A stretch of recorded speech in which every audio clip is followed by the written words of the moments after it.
She called him weak in front of everyone. 20 minutes later, the sky was burning, the colony was falling, and he was the only reason she was still breathing. No one on Outpost Kepri believed the aliens would strike during a solar storm. Human satellites were blind. Defense grids were unstable. It was the perfect time to attack. And the Varex Dominion did not believe in mercy. Rylan Cade had always been the quiet one.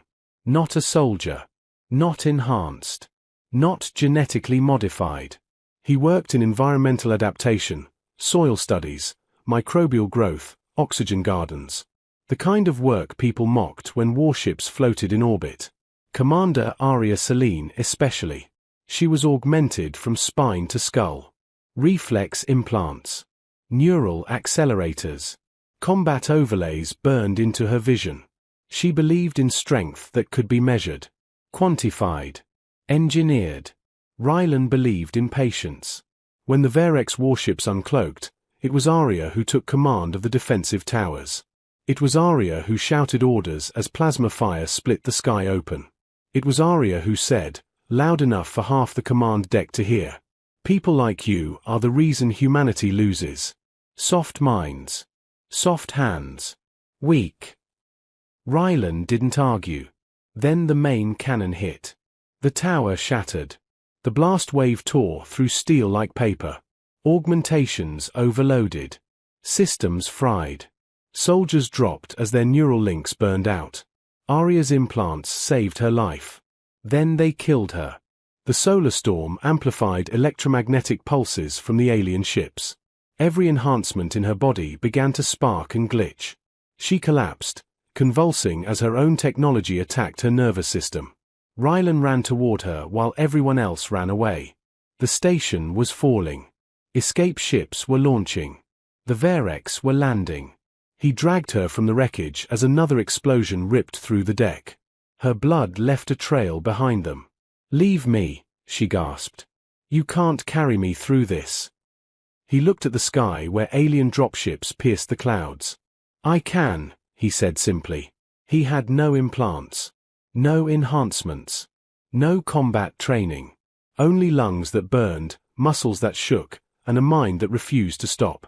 The wastelands beyond Outpost Kepri were not meant for survival. The planet's surface was unstable, cracked by ancient tectonic violence. Glass-like mineral forests grew in jagged spirals. Electromagnetic storms rolled across the desert without warning. It was why the Varex wanted it.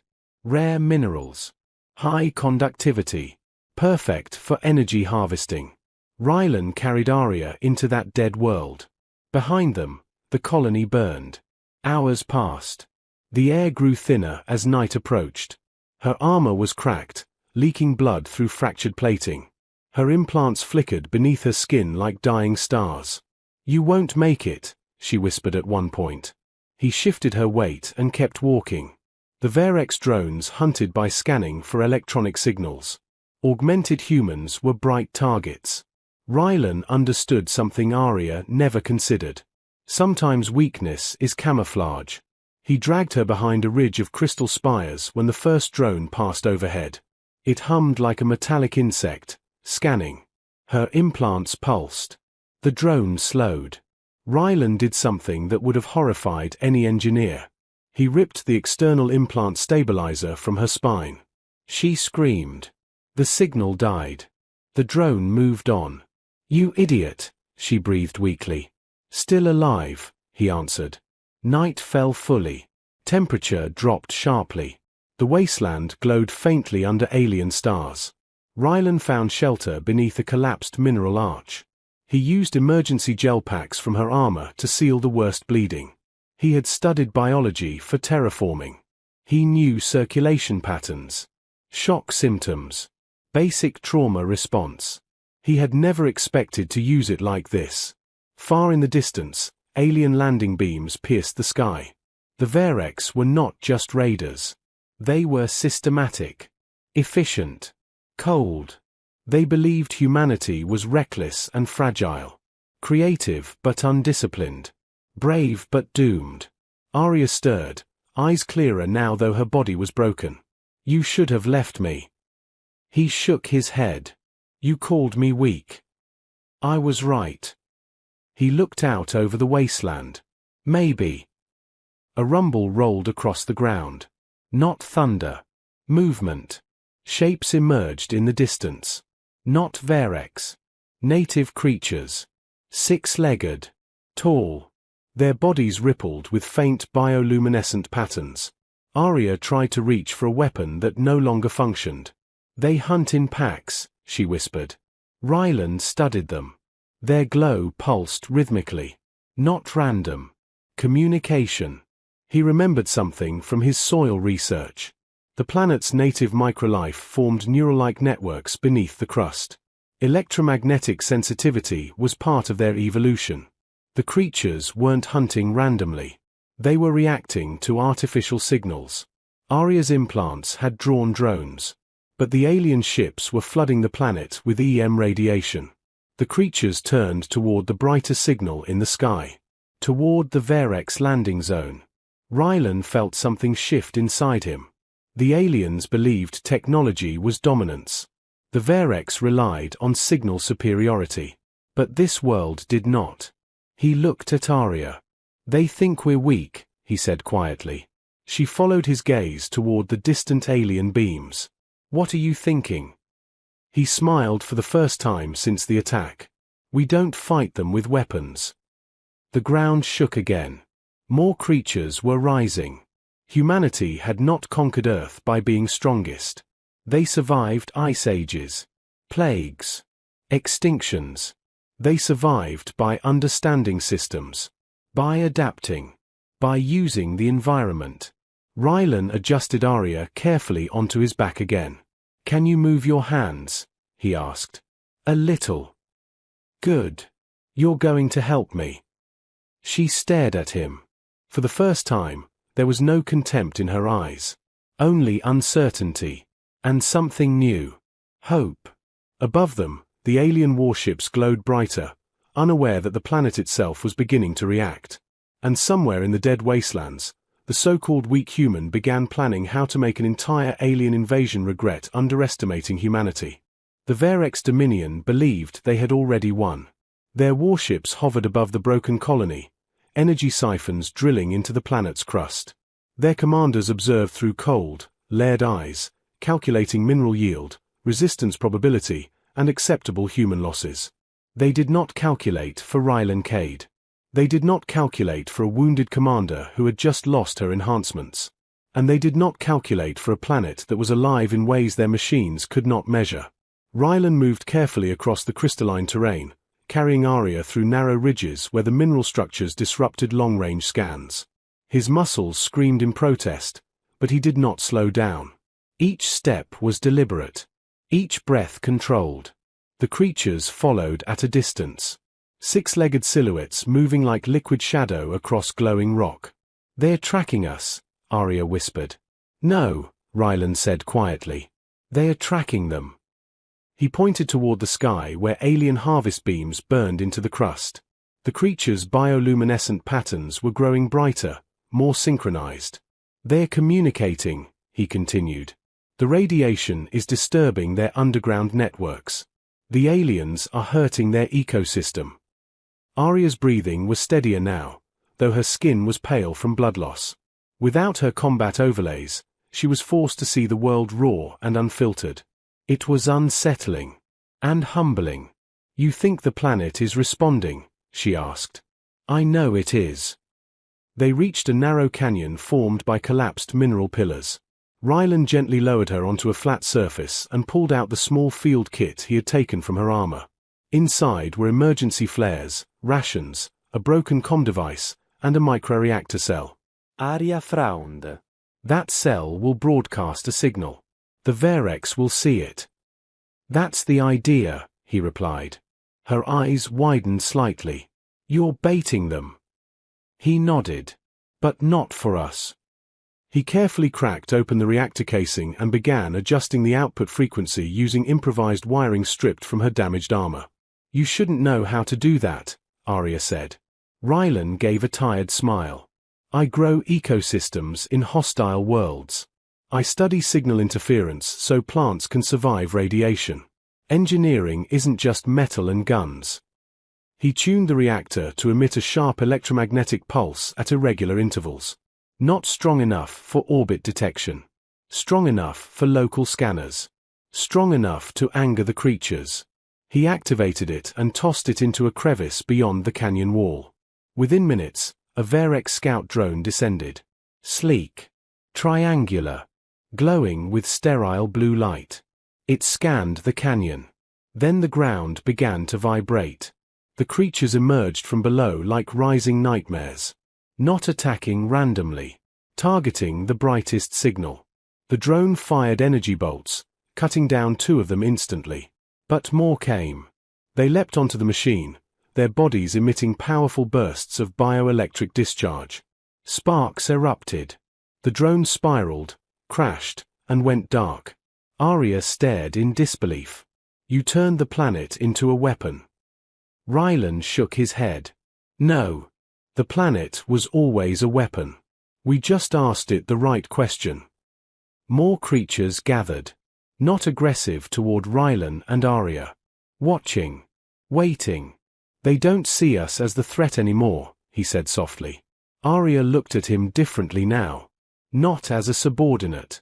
Not as weak. As dangerous. Above them, a larger Varex dropship began descending toward the crash site of their destroyed drone. They won't ignore that loss, Arya warned. Good, Rylan replied. He lifted her again despite his trembling legs. We're not running anymore. They moved deeper into the canyon network. Rylan activated another adjusted pulse device, placing it strategically along a ridgeline that amplified signal distortion. The dropship lowered, scanning. Creatures stirred beneath the crust. The alien ship fired preemptively this time, blasting sections of terrain. The ground split. From beneath the surface, something far larger rose. A massive organism, crystalline plates fused with organic tissue, electricity crawling across its body like living lightning. Arya's breath caught. That wasn't in any planetary survey. They never looked deep enough, Rylan replied. The giant creature emitted a shockwave of electromagnetic energy. The dropship flickered. Stalled. Then dozens of smaller creatures swarmed it. The sky lit up with explosions. The Varex had superior firepower. But they were fighting an ecosystem. And ecosystems adapt faster than empires. High above, Varex command vessels recalibrated their scans. Their models updated. Human resistance probability adjusted upward. But they still did not understand. This was not organized military resistance. This was symbiosis. Rylan collapsed behind a ridge as debris rained down. His body was reaching its limit. Arya grabbed his shoulder weakly. You're bleeding. He looked down. A shard of crystal had sliced his side hours ago. He hadn't noticed. Adrenaline is a powerful thing. So are humans, he said through clenched teeth. The canyon trembled again. The Varex had shifted strategy. Instead of fighting the creatures, they intensified orbital radiation to sterilize the surface. The sky brightened unnaturally. The creatures began to retreat underground. They're going to burn the ecosystem, Arya whispered. Rylan's mind raced. The creatures reacted to EM radiation. The aliens relied on it. There was a threshold. Too much radiation disrupted everything, including alien systems. He looked at the massive crystal formations around them. High conductivity. Natural amplifiers. An idea sparked. Help me up, he said. You can barely stand. Doesn't matter. Together, they climbed a slanted mineral pillar. At the top, Rylan jammed the remaining reactor cell into a fracture line and overloaded it. Arya understood instantly. You're creating a feedback loop. With the planet. The reactor burst. The crystals ignited with cascading electromagnetic resonance. The entire canyon became a massive amplifier. A pulse wave erupted upward. Not random. Focused. It struck the orbiting Varex vessels like a hammer. Their shields flickered violently. Energy harvesters destabilized. Communication arrays scrambled. The radiation they were projecting reflected back chaotically. For the first time since arriving, the Varex ships moved. Not forward. Away. Retreating to safer orbit. On the ground, the creatures surged back out, emboldened. Rylan fell to his knees as silence spread across the wasteland. Arya stared at the sky where alien ships were repositioning. "You just forced an advanced interstellar military to retreat," she said quietly. He shook his head weakly. "No." He looked at the glowing creatures moving around them. "We did." In orbit, Varex commanders recalculated again. Humans were not technologically superior, not physically dominant. But they did something the Dominion struggled to quantify. They collaborated with chaos. They partnered with environments. They weaponized adaptation itself. And that made them unpredictable. On the ground, Arya gently supported Rylan as his strength faded. "You're not weak," she said softly. He managed a tired laugh. "I never was." Far above, the Varex began preparing something larger. Something final. And humanity's so-called weakest survivor had just made himself the most dangerous variable in the system. The Varex Dominion did not believe in revenge. They believed in correction. From orbit, their largest command vessel shifted position. Its hull unfolded like a mechanical flower, revealing a core weapon designed not to conquer a world, but to erase resistance from it. On the surface, the sky changed color. Ryland saw it first. "That's not repositioning," he said quietly. Arya followed his gaze. Even without her combat overlays, she understood military posture. The ship above them was aligning for planetary sterilization. "They're going to wipe the surface clean," she whispered. The canyon creatures began to retreat again, slipping beneath the glowing crust as if the planet itself was inhaling. Rylan felt fear then. Real fear. Not for himself. For Earth's dream. For the colony that had believed humanity could stretch beyond its cradle. For every child who thought the stars were an invitation, not a warning. Arya gripped his arm. "You've already done more than anyone could have. We slowed them." "Slowing isn't winning," he replied. The alien ship's core began to glow. Energy gathered, bending the air around it. Rylan's mind raced. The creatures reacted to radiation. The crystals amplified energy. The Varex depended on signal precision. Precision could be broken. He looked at the massive organism still partially visible beyond the canyon ridge, the towering biocrystalline guardian that had destroyed the dropship. It pulsed faintly, injured but alive. "They communicate through bioelectric pulses," Rylan muttered. Arya nodded slowly. "Yes." "What if we give them one?" Her eyes widened. "You want to signal the entire ecosystem." He stood shakily. "If we can synchronize them, if we trigger every conductive structure on this continent at once. It could overload the alien weapon before it fires. Or vaporize us," he admitted. Arya almost smiled. "Now you sound like a soldier." He gathered the last fragments of reactor components and wiring. His hands were shaking, but not from fear. From exhaustion. From pain.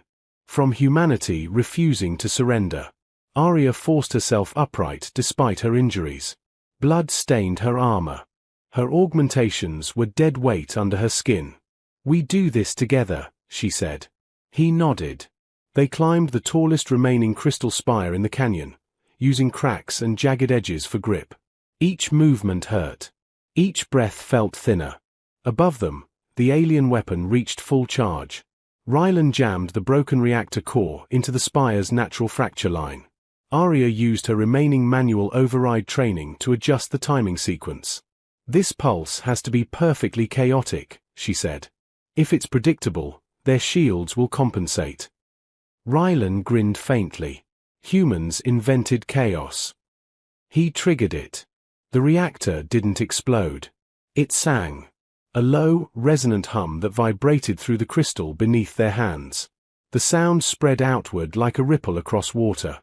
Across the wasteland, crystal forests began to glow. Deep underground, bioelectric networks awakened. The massive guardian creature lifted its head and released a pulse of its own. Then another. Then dozens. The entire continent answered. From orbit, the Varex weapon fired. A beam of concentrated annihilation lanced toward the surface, and struck a wall of living resonance. The amplified planetary pulse surged upward at the exact same moment. The two energies collided. Not like a bomb. Like feedback. The Varex beam destabilized mid-descent. Its own power refracted through the chaotic resonance field created by the crystals and creatures. The energy snapped backward along its source path. Into the alien ship. For a single second, silence covered the world.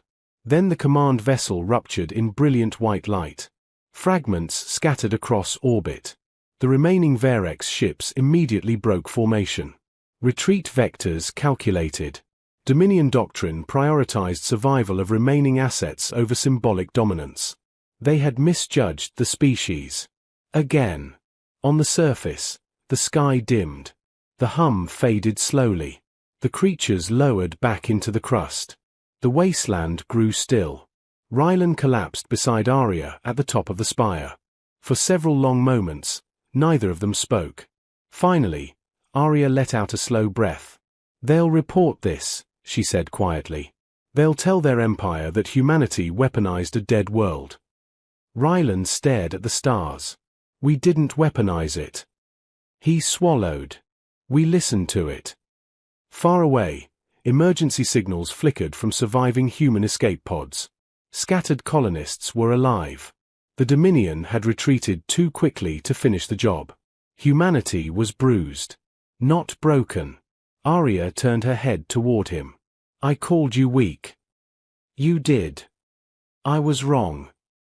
He shook his head gently. "No. You just measured strength the wrong way." She looked at her powerless augmentations, then at the crystal wasteland glowing softly in alien starlight. "All my life I believed strength was something you built into yourself." Rylan smiled faintly. "Sometimes it's something you build with others." In orbit, the last Varex ship vanished into faster-than-light escape. On Earth, months later, reports would circulate across the United Systems. A colony had survived annihilation not with superior firepower, not with advanced augmentation, not with overwhelming force, but with adaptation, with creativity, with cooperation between biology and technology. Humanity had done what it always did when facing extinction. It learned. It improvised. It endured. Back on Kepri's surface, rescue vessels began atmospheric descent. Arya tried to stand, failed, and laughed softly. "Looks like you'll have to carry me again." Rylan groaned theatrically but positioned himself beside her. "I suppose I will." She leaned against him, not from weakness, but from trust. Below them, the massive guardian creature pulsed once more before sinking beneath the crust, its task complete. The planet had chosen not to erase humanity. It had chosen to respond with it. And somewhere, in distant Varex command halls, analysts would struggle to explain a simple truth. Humans are not the strongest species. They are not the fastest. They are not the most advanced. But they are the only ones who look at a hostile universe and ask, "How can we make this work with us?" And that question is why underestimating humanity is always the first and last mistake an empire ever makes.